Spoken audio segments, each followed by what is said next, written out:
नमस्कार, जय हिंद। मैं आपका अपना Hitesh Parmar, director and founder of Parmar classes at Bhinmal. तो फिर से आपका स्वागत करता हूं मेरे प्यारे से यूट्यूब चैनल हितेश परमार पर।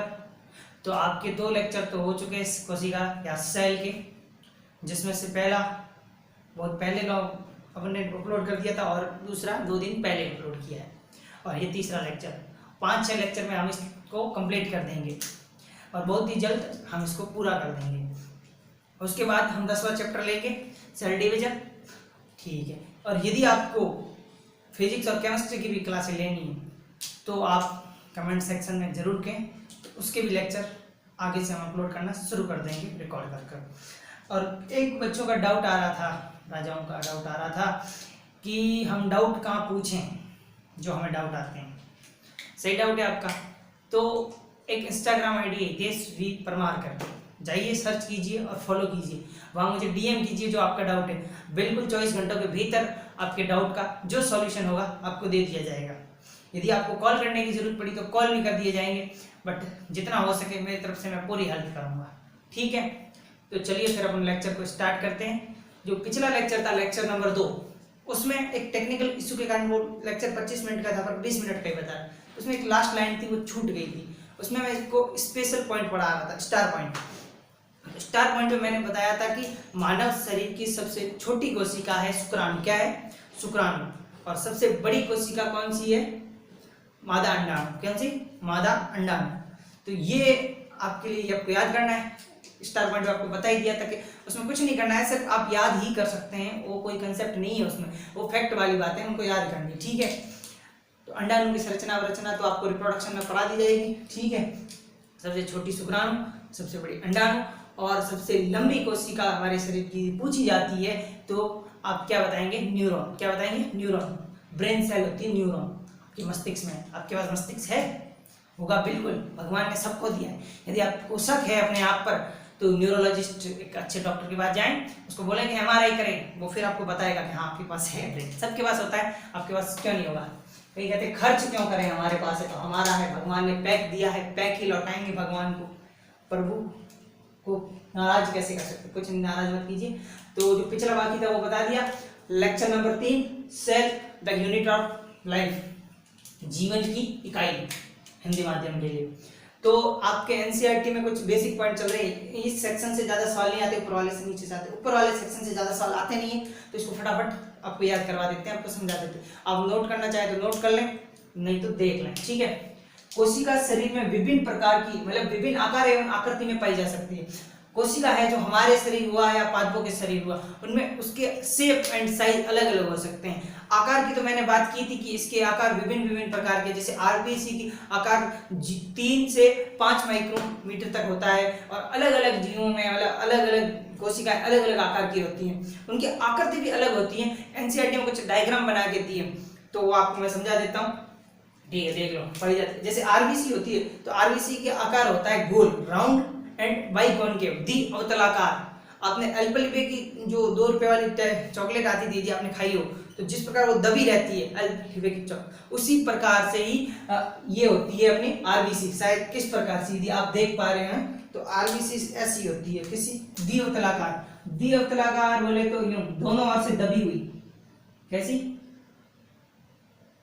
गोल गोले को दबा दिया हमने तो वो द्विअवतलाकार। बाकी आपके पास यदि एनसीईआरटी है तो एनसीईआरटी खोल लें, एनसीईआरटी में सबके डायग्राम बने हुए, मैं एक बार बता देता हूं, फिर आपको एनसीईआरटी से बता दूंगा। आप भी अपनी एनसीईआरटी खोल लें 11वीं की, उसमें ये बने हुए हैं। ठीक है, तो आरबीसी कैसी होती है? गोल अवतलाकार, द्विअवतलाकार, बाइकॉनकेव। सवाल तो नहीं आता है, फिर भी अपना याद करना जिम्मेदारी बनती है, तो याद कर लेना। ठीक है, फिर उसके बाद आती है WBC, white blood cell. RBC की फुल फॉर्म क्या है? रेड ब्लड सेल, लाल रक्त कोशिका, हिंदी माध्यम। WBC, white blood cell. Amoeba करती, अमीबा की आकृति की। क्या अमीबा का कोई आकृति होती है? नहीं होती। अमीबा एक अनिश्चित आकृति का जीव है। कैसा? अनिश्चित आकृति। तो डब्ल्यूबीसी भी कोई फिक्स आकृति नहीं होती। इसमें एपिडाइडिस पाई जाती है, जो मैं आपको 12th में पढ़ाऊंगा, मानव स्वास्थ्य, ह्यूमन हेल्थ एंड डिजीज वाले में। तो अमीबा होता है, उसमें डायबिटीज, वो अमीबा की तरह गति करता है हमारी बॉडी में। कैसे? अमीबा की तरह। तो अमीबा करती पाई जाती है किसकी? डब्ल्यूबीसी की। तो आज के बाद यदि सवाल आता है तो क्या बोलोगे? यदि आज सवाल ये आया कि डब्ल्यूबीसी की आकृति कैसी होती है तो क्या बोलोगे राजू? बोलोगे कि अमीबा जैसी, जिसकी कोई आकृति नहीं हो वो अमीबा जैसी आकृति, ठीक है। एक होती है स्तंभाकार उपकला, क्या? स्तंभ कोलुमुलर एपिथेलियम, क्या? कोलुमुलर एपिथेलियम, स्तंभाकार उपकला। स्तंभाकार उपकलाएं होती हैं कैसी होती है? लंबी एवं सर्करी, लॉन्ग एंड नैरो, लंबी एवं सर्करी क्या होती है? स्तंभाकार उपकला, ठीक है। तो ये हो गया आपका। और एक अपना शरीर की सबसे लंबी कोशिका कौन सी होती है? न्यूरॉन। तो न्यूरॉन कैसी होती है? लंबी तो होती है और ब्रांच होती है, ब्रांच। आपको जब आपका अंतिम चैप्टर है 21वां चैप्टर 21 या शायद 20 जो भी है, जिसमें नर्वस सिस्टम पढ़ाया जाएगा, उसमें आपको बिल्कुल न्यूरॉन की पूरी आकृति बताई जाएगी और इस चैप्टर में भी न्यूरॉन बना हुआ है। तो आप एक पादप कोशिका भी समझ लें एक बार कैसी आकृति। पादप कोशिका दो भी जो जाइलम फ्लोएम होते हैं उसमें वाहिनिकाएं पाई जाती है। क्या पाई जाती है? वाहिनिकाएं। तो वाहिनिकाओं की आकृति कैसी होती है? दीर्घीकृत मतलब इलोंगेटेड दीर्घीकृत पाई जाती है। कैसी पाई जाती है? दीर्घीकृत। और दूसरी होती है जो मीजोफिल, पत्तियों में मीजोफिल पाया जाता है कि नहीं पाया जाता? पाया जाता है। तो वहां कैसी होती है? गोल आकृति। कैसी होती है? गोल, राउंड शेप। तो अब आप अपनी एनसीईआरटी निकालेंगे, कष्ट करेंगे, थोड़ा सा कष्ट कर लें, जीवन आपका कल्याण हो जाएगा। यदि आपके पास पुरानी फटी पुरानी मोहनजोदड़ो हड़प्पा कालीन यदि एनसीईआरटी है ऐसी, तो उसका तो है 127 पेज नंबर, और बाकी जो नहीं आई है उसके 2 पेज आगे मान लो। शायद कंटेंट बढ़ गया भाई साहब, इसलिए 2 पेज आगे मान लो। समझ में तो आ रहा है तो लाइक करो भाई साहब, कंजूसी क्यों करते हो? ठीक है, तो देख लो। सबसे पहले अपने डब्ल्यूबीसी दी गई है कि आरबीसी में ये जो बीच में जो गोल गोल है उनको नेगलेक्ट करो। जो रेड कलर के आपको दिख रहे हैं वो आरबीसी हैं। तो कैसे हैं साइज में? गोल और द्वितली, अंग्रेजी माध्यम, राउंड एंड बाइकॉनकेव। क्या? Round and biconcave. और फिर अगला डायग्राम दिया हुआ है उसके आगे जस्ट अमीबा कृति, व्हाइट ब्लड सेल, श्वेत रुधिर कोशिकाएं, ठीक है। और तीसरा दिया स्तंभाकार उपकला, लंबी एवं सर्करी। और ये दिख रहा है आपको न्यूरॉन, बड़ा सा एकदम मतलब बनाया अमीबा जैसा नहीं, अमीबा जैसा तो वो है, सॉरी। ये तंत्रिका कोशिकाएं लंबी और साकित होती हैं। और फिर ये है वाहिनिका जो जाइलम फ्लोएम में होती हैं, और ये कैसी होती है? इलोंगेटेड। और फिर उसके बाद है मीजोफिल कोशिकाएं, मध्योतकी, हिंदी माध्यम के लिए ये होती हैं गोल। अब हो गया आपका ये आकार, ठीक है।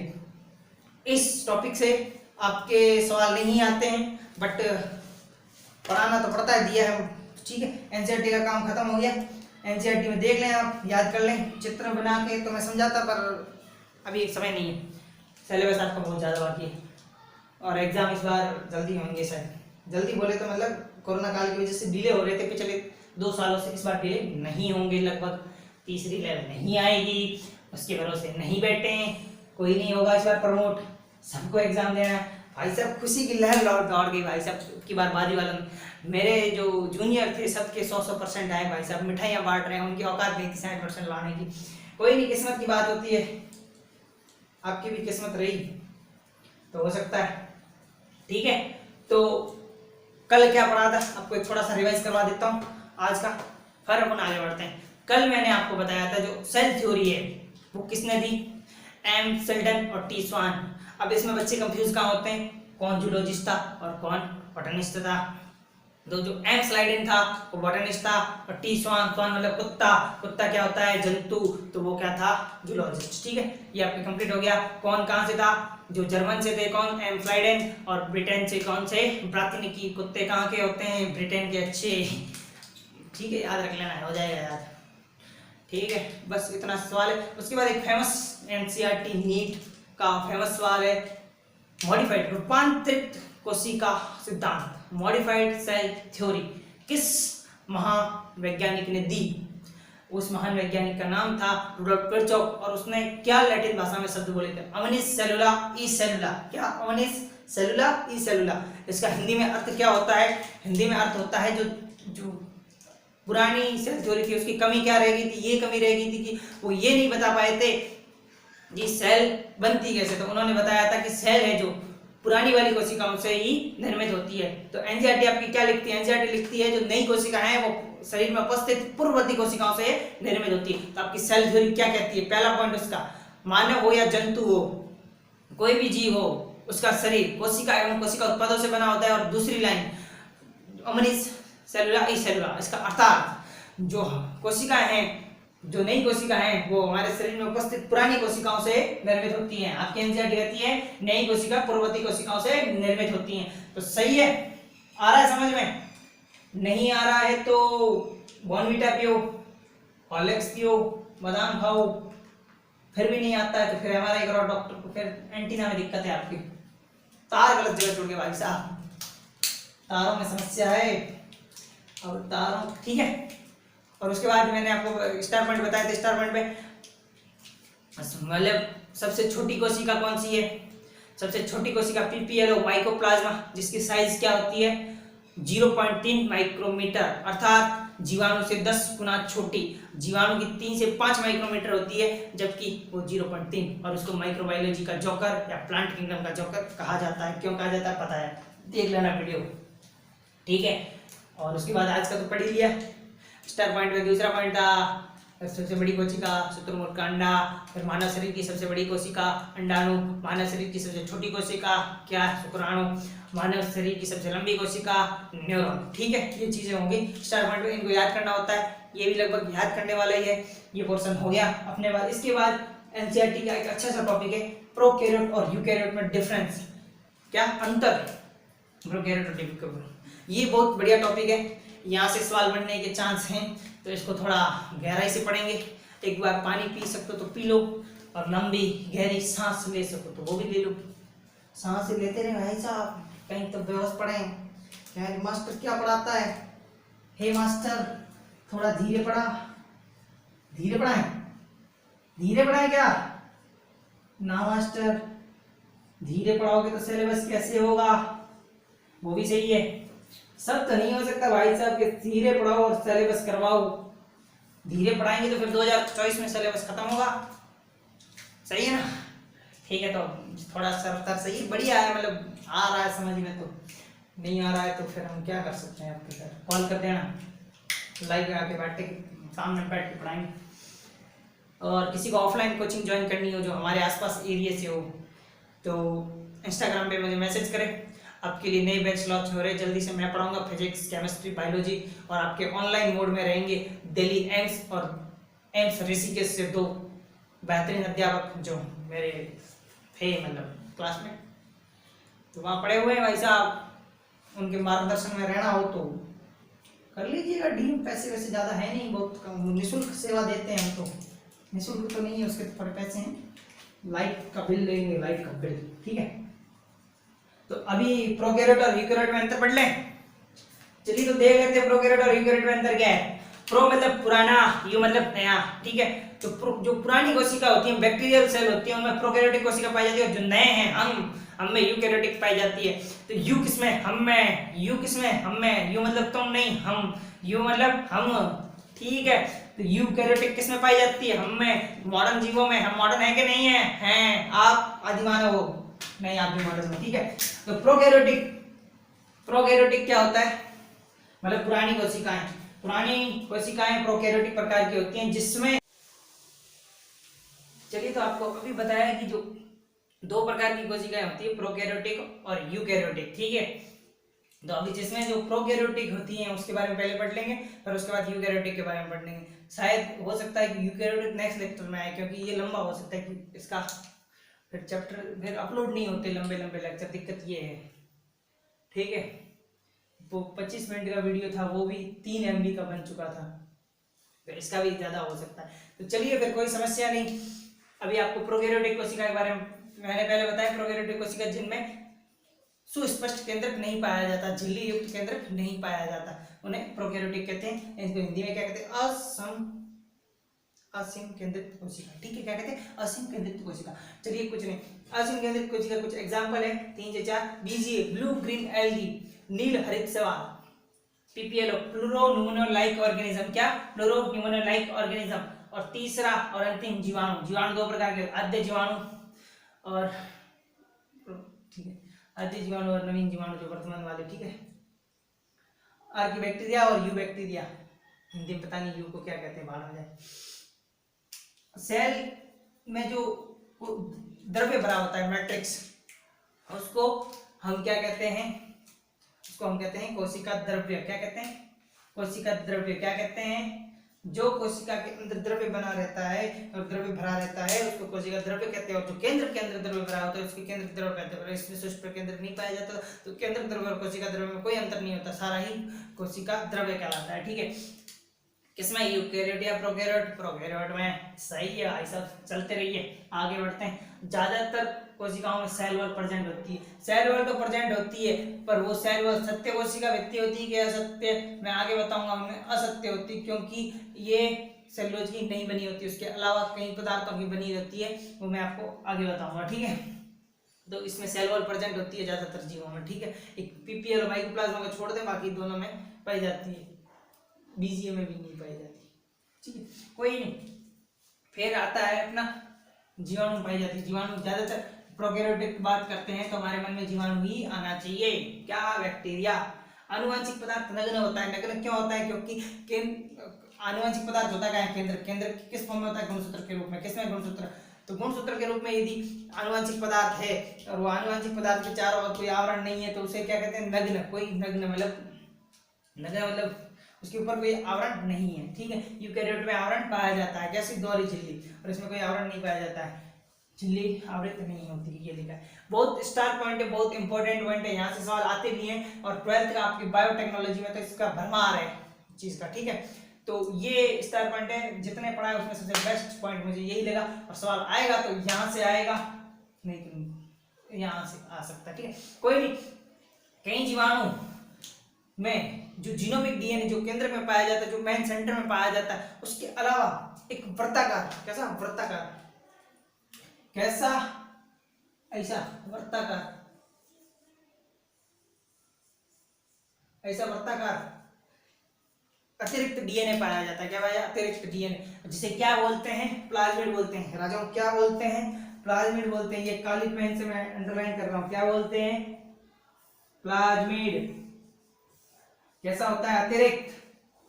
किसमें पाया जाता है? जीवाणुओं में। किसमें पाया जाता है? जीवाणुओं में। कैसा होता है? अतिरिक्त। इसका यूनिक फीचर होता है कि ये प्रतिरक्षा तंत्र का काम करता है, प्रतिरक्षा में भाग लेता है। किसके? जीवाणु के।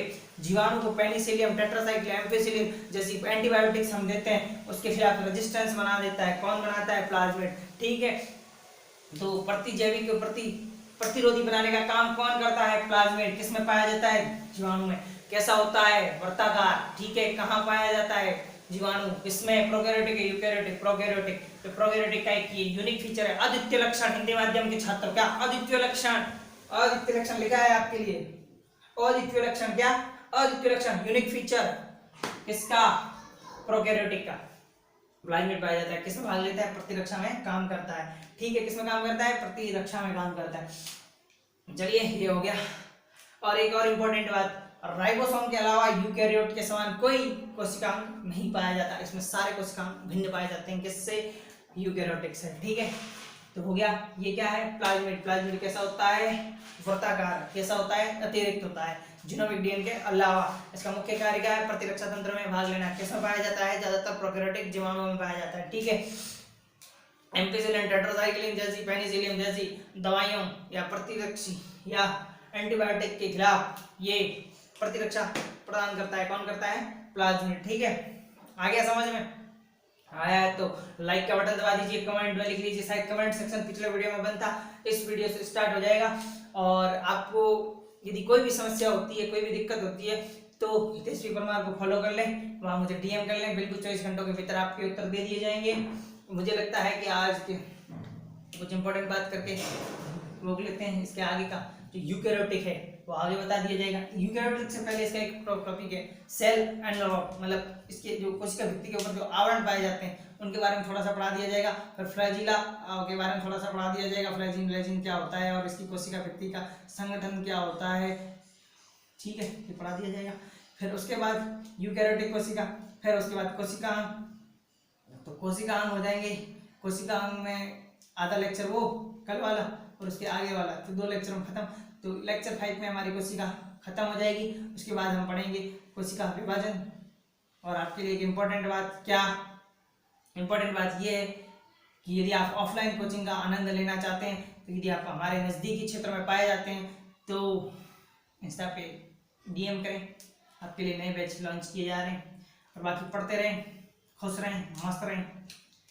और एक और बात है आपके लिए, क्या कहने थे मेरे को याद नहीं आ रही है, वीडियो को लाइक कर लें, सब्सक्राइब कर लें चैनल को, ठीक है। 5 लेक्चर में ख़त्म हो जाएगा अगला लेक्चर। हाँ, फिजिक्स और केमिस्ट्री भी यदि आपको पढ़नी है तो DM कर लें, बिल्कुल आपको पढ़ा दी जाएगी। मुझे आता है वो भी पढ़ाना, सब आता है, बहुत अच्छा पढ़ाते हैं, ठीक है। तो जय हिंद, वंदे मातरम। लाइक कीजिए, सब्सक्राइब कीजिए, इंस्टा पे फॉलो कीजिए। चलिए बाय।